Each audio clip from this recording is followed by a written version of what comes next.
வான்மலரின் இனிய நல்வாழ்த்துக்கள். இன்று 2026ஆம் ஆண்டு பிப்ரவரி 17ஆம் நாள். இன்றைக்கான தியான வசனம் ரோமர் 11ஆம் அதிகாரம் 20ஆம் வசனம்.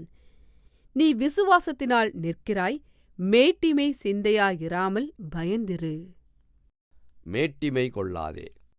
அழிவுக்கு முன்னானது அகந்தை என்பார்கள். அகந்தை சாத்தானின் சுபாவம். கடவுளால் படைக்கப்பட்ட தூதனாகிய சாத்தான் கடவுளுக்கு எதிராக கலவகம் செய்து இறை சமூகத்தை விட்டு தள்ளப்பட்டான். நம்மிடம் இருக்கின்ற நன்மைகளை குறித்து அகந்தையுடன் நடந்து கொள்வதை கடவுள் விரும்புவதில்லை.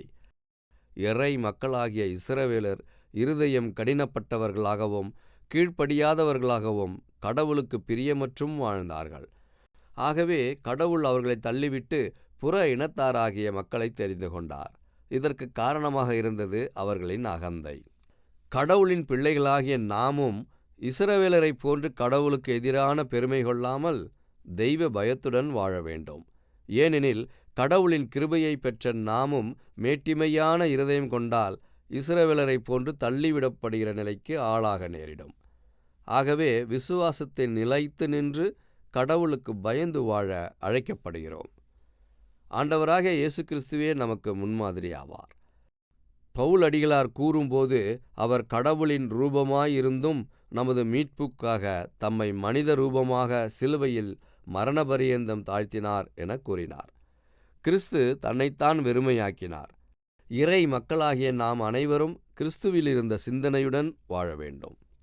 மற்றவர்களை காட்டிலும் நம்மை உயர்வாக கருதும் மனப்பான்மை நம்மில் இருக்கிறதா என சிந்திக்க வேண்டும்.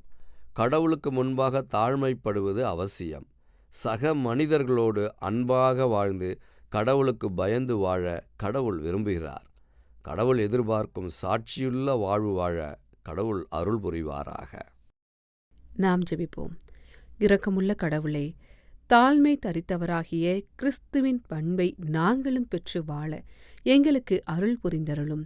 இயேசுவின் வழியே, ஆமேன். இன்றைக்கான கேள்வி: யார் நமக்கு முன்மாதிரி? யார் நமக்கு முன்மாதிரி?